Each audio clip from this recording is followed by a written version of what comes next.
மாந்திரீக பயிற்சி பெற விரும்பினால் முதலில் நீங்கள் எனது வீடியோவில் 146வது மந்திர சித்தி குருவின் மந்திரோபதேசம் மந்திர தீட்சை இந்த பதிவை நீங்கள் சரியான முறையில் பார்த்த பின்பு மாந்திரீக பயிற்சி பெற என்னை தொடர்பு கொள்ளுங்கள். அகத்தியரால கூறப்பட்ட மிகவும் அதிசக்தி வாய்ந்த ரகசிய மந்திரம்தான் நாங்கள் இந்த பதிவில் பார்க்க போறோம். இந்த மந்திரத்தின் பயன்கள் எப்படியெல்லாம் இந்த மந்திரம் உங்களுக்கு பயன் தரும் என்றால், நீங்கள் ஒரு காவல் நிலையத்திற்கோ அல்லது வேறு அரசு அதிகாரிகளிடமோ செல்லும் பொழுது அவர்களால் நீங்கள் புறக்கணிக்கப்பட்டால் இதில் கூறப்பட்ட முறையினை பயன்படுத்தி உங்கள் காரியத்தை நீங்கள் சரியான முறையில் நியாயமான முறையில் பெற்றுக்கொள்ளலாம். எல்லா இடமும் நியாயம் கிடைக்காது. கிடைக்காத இடங்களில் நீங்கள் இம்மந்திரத்தை பயன்படுத்தி அதனை அந்நியாயத்தை பெற்றுக்கொள்ளலாம். ஒரு வேலை செய்யும் காரியாலயத்தில் அந்த அதிகாரி உங்களை பலவிதமாக துன்பப்படுத்துகின்றார் என்றால் அவரையும் இப்பிரயோகத்தின் மூலம் சாந்தப்படுத்தி உங்கள் வசப்படுத்தி கொள்ளலாம். இது மோகனம் அல்ல, இது வசியம். அதனால் அவர் உங்களுக்கு வசப்பட்டு சொற்படி நடப்பதற்கேற்றவாறு இருப்பார். அதுபோல ஒரு காணி வீடு நீங்கள் வாங்குவதற்கு செல்லும் பொழுது காணி வீடு வைத்திருப்பவர்கள், விற்பனைக்காக வைத்திருப்பவர்களுக்கு பண தேவை இல்லை என்றால் அவர்கள் அதிக விலை கூறுவார்கள். நீங்கள் விரும்பினால் வாங்கலாம், வாங்காமல் விடலாம். அவ்வாறான இடங்களில் நீங்கள் இம்மந்திர பிரயோகத்தை பயன்படுத்தி நியாயமான விலையில் அதனை பெற்றுக்கொள்ளலாம். நீங்கள் ஒரு காணி வீடை விற்பனை செய்ய முயற்சி செய்யும் பொழுது வருபவர்கள் அநியாய விலைக்கு ஆக குறைந்த விலையில் கேட்கும் பொழுது இம்மந்திரத்தை பயன்படுத்தி இது செய்யப்படும் சில முறைகளை பயன்படுத்தி நீங்கள் அதனை நியாயமான முறையில் விற்பனை செய்து கொள்ளலாம். இதுபோல வாடகைக்கு நீங்கள் ஒரு இடம் பார்க்க போகின்றீர்கள். கடை ஒன்று நடத்துவதற்கோ அல்லது ஒரு வீடு வாடகைக்கோ போகும்போது சில வேலைகளில் அவர்கள் தரமாட்டார்கள். அவ்வாறான இடங்களில் நீங்கள் இப்பிரயோகத்தை பயன்படுத்தலாம். அதுபோல நீங்கள் யாருக்கும் கடன் கொடுத்திருந்தால் அந்த கடனை பெறுவதற்கு இந்த மந்திர முறையில் கூறப்பட்ட சில விடயங்களை செய்து அந்த கடனை சண்டை சச்சரவு இல்லாமல் பெற்றுக்கொள்ளலாம். அல்லது கடன் நீங்கள் பெற போகும் பொழுது, கடனை நீங்கள் இன்னொருவரிடம் கடன் வாங்க போகும் பொழுது அவரிடம் நீங்கள் நியாயமான வட்டியில் அக்கடனை பெற்றுக்கொள்ள இம்மந்திரம் உதவும்.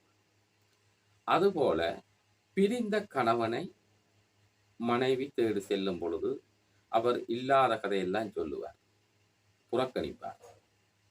அவ்வாறான வேலைகளில் இப்பிரயோகத்தை பயன்படுத்தலாம். அதுபோல மனைவி பிரிந்து சென்றிருந்தால் அவரை அணுகும் பொழுது அவரை வசப்படுத்துவதற்காக இப்பிரயோகத்தை பயன்படுத்தலாம். இதைவிட கணவன் மனைவி சேருவதற்கு முற்பட்டால் கூட அவர்களின் தாய் தகப்பன் அவர்களை ஒன்று சேர்க்க விரும்ப மாட்டார்கள். ஏதோ ஒரு காரணங்கள். அவ்வாறான நேரங்களில் இவ்வசிய பிரயோகத்தை பயன்படுத்தி அவர்களை ஒரு வசியத்தன்மைக்கு உட்படுத்தி உங்களை நல்ல மாதிரி நினைக்க வைக்கும். நல்ல ஒரு மனநிலைக்கு கொண்டு வந்து உங்களை ஏற்றுக்கொள்ளும் மனப்பக்குவத்தை இவ்வசிய பிரயோகம் செய்யும். அதுபோல வியாபாரத்திற்கு நீங்கள் பொருட்களை கொண்டு வியாபாரம் செய்ய சென்றாலோ அல்லது கடையில் விற்பனை அதிகம் இடம்பெற வேண்டும் என்றாலோ இப்பிரயோகத்தை பயன்படுத்தி அதனை நீங்கள் வியாபாரத்தை மக்களை உங்கள் வசம் எடுத்துக் கொள்ளலாம். அதுபோல இந்த இன்சூரன்ஸ் செய்பவர்கள், காப்புறுதி செய்பவர்கள் சென்று பல இடங்களில் பல நபர்களை சந்தித்து பேச வேண்டியிருக்கும். அவ்வாறானவர்கள் இப்பிரயோகங்களை செய்து கொண்டு சென்றால் அவர்களுக்கு நல்ல முகவசியம் உண்டாகும். சிறந்த முறை. ஆனால் இதில் ஒரு சில ரகசியங்கள் சொல்ல முடியாது. அதனால் அந்த ஒரு சில ரகசியங்களை நீங்கள் குரு சிஷ்ய முறையில் என்னிடம் கற்றுக்கொள்ளலாம். இதற்கென்று பிரத்யோக முறைகள் இருக்கின்றன. நீங்கள் மந்திரத்தை பார்த்து எடுத்து அடுப்பில் எடுத்து செய்துவிட்டு நடக்கவில்லை என்று கூறக்கூடாது. அதற்கென்று சில முறைகள் இருக்கின்றன. அந்த முறையில் நீங்கள் செய்தால் நிச்சயமாக மந்திரம் சித்திக்கும். இப்பொழுது நாங்கள் மந்திரத்தை பார்ப்போம்.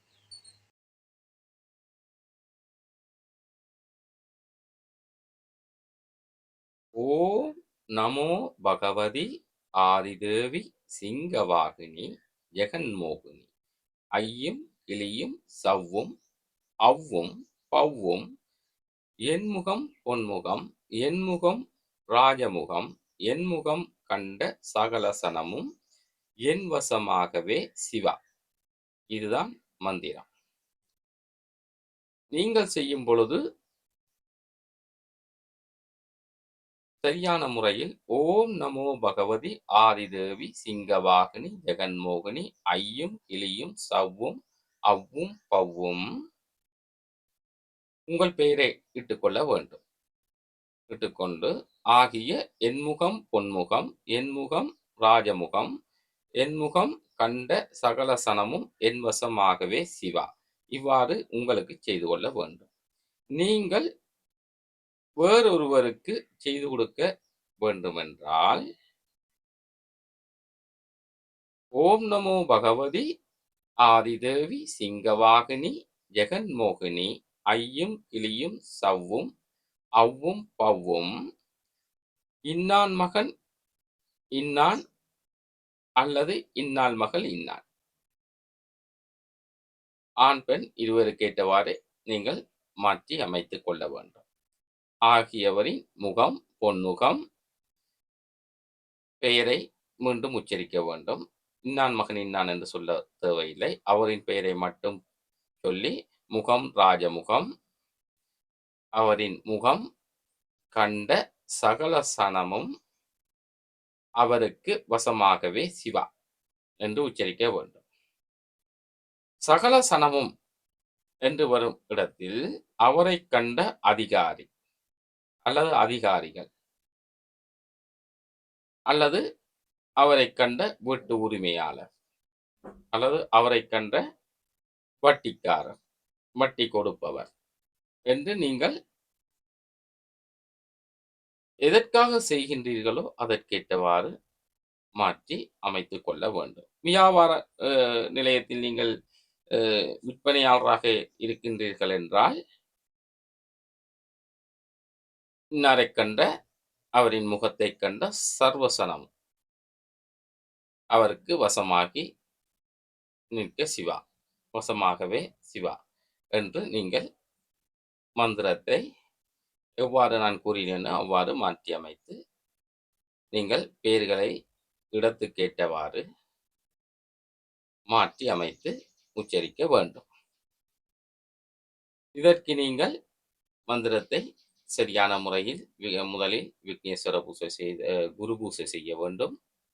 பிறகு குரு மந்திரத்தை சொல்லி குருவிடம் மந்திரத்திற்கு அனுமதி பெற்று குரு மூல மந்திரமும் சொல்லி அதன் பிறகு விக்னேஸ்வர பூசை செய்ய வேண்டும்.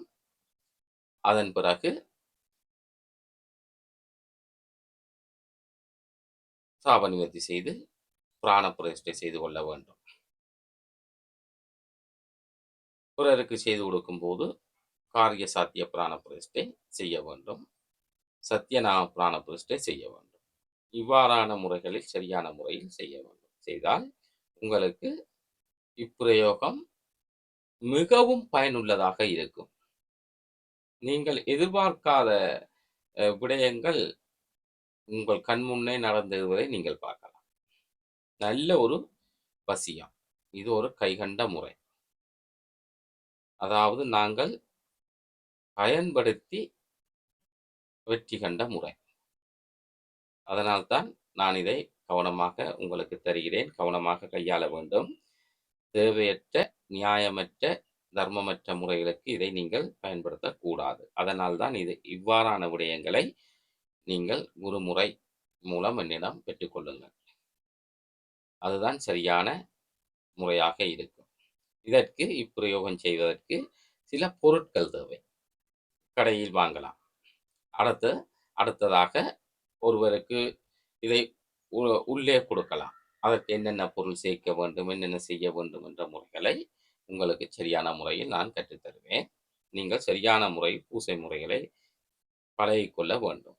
அப்படி என்றால் தான் உங்களுக்கு இது சிறப்பாக இருக்கும்.